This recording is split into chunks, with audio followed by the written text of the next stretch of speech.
Hi, this is the 2024 Gloster by MG, and this is a black edition. So if you can see, it's all black. It has a big MG logo.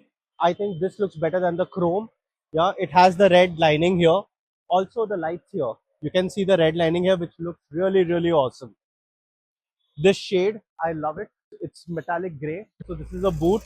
Okay, as you can see, it's automatic, so you don't have to. Very well laid out engine.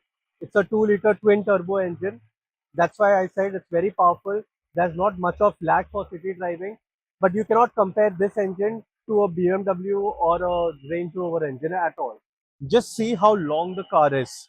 Like, it's a very huge car. It looks huge, almost as big as the Mercedes GLS.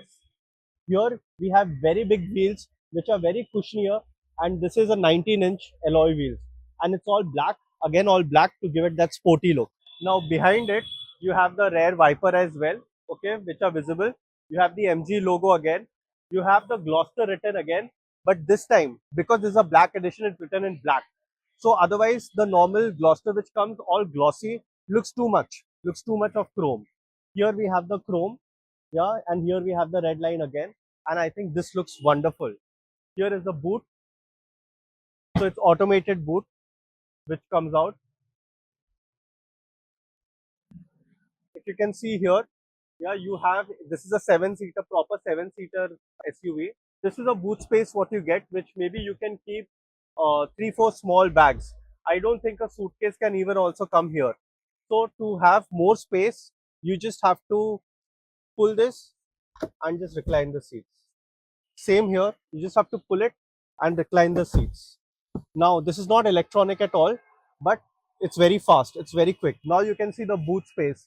This has an automatic boot close. You just have to press and it will go down on its own. This car has a 360-degree camera, so you can see the back camera is right here. Yeah, and you have the parking sensors here. This is a 4-wheel drive. It has ADAS features level 1 only in this car. So here we are inside the MG Gloster, and as you can see that the cabin looks very luxurious. It does not look like the Fortuner or the Skoda Kodiaq, which does not give you that luxury feeling. Now here, everything is leather. So if you touch, it's all soft leather. It's all soft leather. I love the steering wheel. So if you see, they have a flat surface here. So it feels very nice and it's so light. Just see this. The steering of such a big car weighing about 2500 kgs is like this. So you can imagine how easy is it to drive in a city. Here you can see on the left hand side you have the cruise control and the reset and the set buttons. Here you have for the volume up and down and for the channel shifting whenever you want it. Here if you see the instrument cluster, you have the speedometer right in some corner, and here you have your fuel range and the kilometers what you have driven and your gear indicator. Now this cluster has too much of data. I wish the cluster was little bigger and little less data, so that it would look very neat and clean, but still it works. Here on the right hand side, if you see, you've been given the open and close. Here is the windows, and here you have for the side lights. And here if you see, if somebody comes on the right hand side, okay, it glows here. So they have given the collision alarm. See, so if cycle is coming right now, and you can see that it glows. So it helps for the driver to know if they can shift the lane or not. Very important in a city place. On the left hand side you have the for the wiper controls, and on the right hand side you have for the headlights and everything, auto start, auto on it, and it glows very nicely in the dark. This is the start engine and stop engine. So here we have the multimedia screen. Now the screen is actually really big for this segment of car. So Fortuner ka also screen is smaller than this and less interactive than this. It has Apple CarPlay and Android CarPlay. You can shift the AC controls here as well. Plus, you have the buttons as well here, which is very easy to use. So you can see you have dual climate controls here, and everything is buttoned. So it is very easy to use. There is no complication.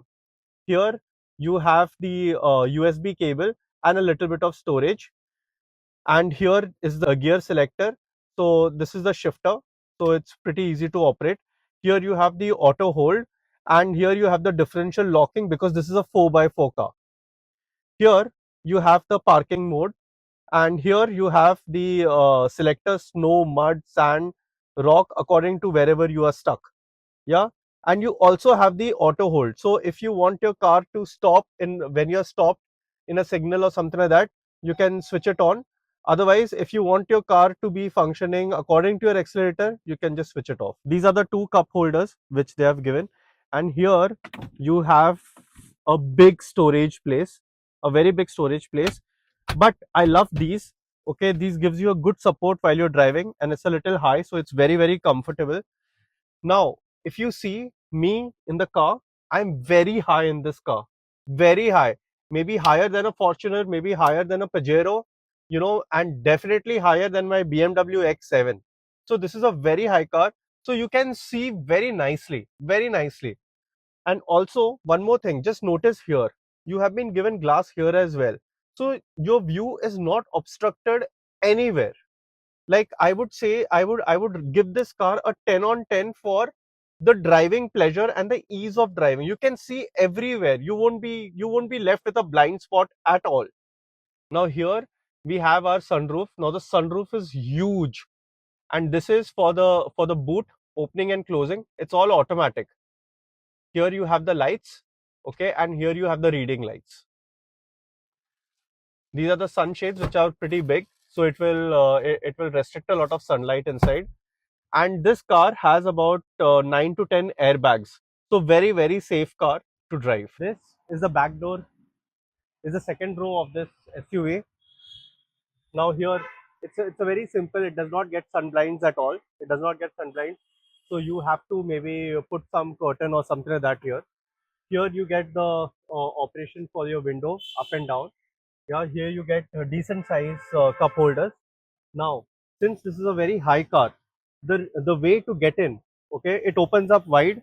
Okay, the best part is that the step is wide. This railing is not thin; it's very wide, so you can easily step on. Now, and then they have given the handlebar with which you can. So basically, what you have to do is you have to put left leg here, hold this, and this is how you sit in an SUV like this. And the second row seats are higher than the front row seats, so you have much more better visibility than even the driver or the passenger. So here, as you can see, you can even recline the seats a little, this much. So it's very comfortable. You can sit in aram se and go. I would personally prefer the six seater because here you get captain seats in that. This has bench seats because we wanted some car which will carry 7 people, so we took this. But so seats are very soft, it's not hard at all. Yeah. So here, as you can see, 3 people can easily fit in. This is also soft, so is this. Here you have the handrest, which has 2 cup holders. Here you have the climate control for your rear passengers. And here you have again been given the socket, 12-volt socket, and your USB charger. Also some place to keep something here. Now while sitting, you can either hold here also and sit. If you have 3 4 people sitting here, you can get a good grip if the car is moving a lot, or if they are going through some rough terrain, you can easily fit in. So this is very handy. They have given you the AC vents here as well, and here you have the reading lights, and here you have the handlebar. Let me show you how you go to the third row seats. Now here, these seats also you can move it front and back depending on the passengers sitting behind. So here you can see you have a lever, okay, and you can take the seats up. Here you just have to pull this lever. There's a lever here, okay. This is what it is, and you have to get on like this, okay. So let me just show you. Getting in, not easy at all, okay. So this is how you get in. So if you can see, I'm behind, I'm about 5'11", but if I retract the seat back, and if the passenger has reclined, the recline angle of the last row seats is also good. I think 2 people can easily fit in, and it is meant for adults as well, not only for kids. So you can be very, very comfortable. You have ample amount of knee space here, and you have ample amount of roof space here. And shoulder wise also, you're very comfortable. You have a good amount of handrest also here. You have cup holders. You have your own AC vents. Yeah. So I think it's a very, very good last row cabin of MG Gloster, which you may not even find in the Fortuner or in the Skoda Kodiaq. So this is the passenger seat now. Now again, if you see that they have given the handlebar here, so because of this ease of going inside, especially for older people, this is really, really good. You know, so you can just hold it here and just slide yourself inside. So very, very easy to sit here. And even while driving, for the front passenger, he can hold it here to get additional support. So come, let me take you for a drive. Now let's go for a drive, and I will tell you how it feels to drive the MG Gloster. So a lot of people say about the Gloster that there's a lot of lag, but trust me, if you're driving in the city, okay, and you don't want to do a 0 to 100 in like 4 seconds or 5 seconds, okay, even if you touch the accelerator slightly, the car moves. There is no lag. I don't feel that there is a lag for a normal people like us. Maybe for Lewis Hamilton, who drives a Formula One cars, he might feel that lag, but not us. It's a little misconception that there is a lag. You are in such a big car that you can see everything around you. So the visibility is excellent in this car. Now the MG Gloster in Mumbai comes at around 53 lakhs on road. Just to give you a comparison, a BMW X1 in this year costs around 70 lakhs on road. Now, if it was my personal opinion, I would never take a BMW X1 at 70 lakhs. I don't feel it is worth it at all. In fact, I would spend 53 lakhs and buy this car if that is my budget. I would not go for the BMW X1 at all. Just see how light the steering is. With one finger, I can operate it. The next thing is that you can hear the engine inside the car. You know, it's not a very quiet car at all. You don't have to hard accelerate it also. You can easily feel the engine noise. Because of the good visibility, just see, the turning radius of this car is really, really good. You can actually do a U-turn. I can do a U-turn better in this car than the BMW X7. So now I'll just show you the acceleration of this car. Here we have some empty space. So let's see, 0 to 100. I've pressed my accelerator fully. I've not left any gap. And yes, it takes about, I think, 8 seconds, 8 to 9 seconds to touch 100. So it's a very powerful car. It has a 2-liter engine. Now the ride quality of this car is fairly good. You don't have to worry about big potholes or anything like that. No, you can just go. Nothing will happen to your car. The tire profile is really nice. It runs on 19-inch wheels and the tires are big. So you don't have to worry about any kind of damage to the suspension. This car, you can just drive it in any bad road and you will feel the minimum amount of jerk in this car. So the suspension tuned is really, really good. So as you can see, the ride quality of this car, the ride quality is pretty smooth, I would say. But yes, you do get tossed around a lot because you're sitting at a height. Okay, this is a body on frame car. Yeah, this is not a monocoque frame. This is a body on frame. So definitely, that's why you sit so much higher. That's why you get that driving feel of sitting up high and you can see everything, just about everything. Even in traffic, if I have to change lane, just see, if I have to change my lane, I can just change it. The steering is very responsive. There is no lag whatsoever. And just see how quick the car is. It's like 2500 kgs, but just see how quick the car is. And it only has a 2-liter engine. But still, I mean, it is driving really, really well. Now you can see that there's a Fortuner on our left. We are sitting up higher than the Fortuner right now. Just see. The braking of this car is not that good. Okay. So if you are at a speed of about 200 kilometers per hour or maybe 150, 160, And if you apply a sudden brake, boss, you have to be very, very careful. Just see the braking now. Yeah. So I'm applying a sudden brake right now. See the car moving? See. So when you apply a brake, all of a sudden the car also moves. That's because of the softer suspension plus the height. So and the brakes are also not very crisp. So you have to be very careful at higher speeds to brake this car. Now the average, this is a 4x4 car. So the claimed average is somewhere around 13. Okay, but I'm sure in city conditions, not more than 11 or 12. And you don't buy these kind of cars, a 52 lakh or a 53 lakh or a luxury cars for average. No, not at all. It's expected that you can afford low average of such cars. Somebody would ask me if driving is fun in this car. I would say yes. I have been driving this car for the past 2 days now. Okay, and I can tell you this, that it is a lot of fun to drive this car. It is not like those cars where you should only be sitting behind and the driver should be driving it. No. Another good point is that the air conditioner, okay, although, can you hear the noise? It does make a lot of noise, but the cooling is like this.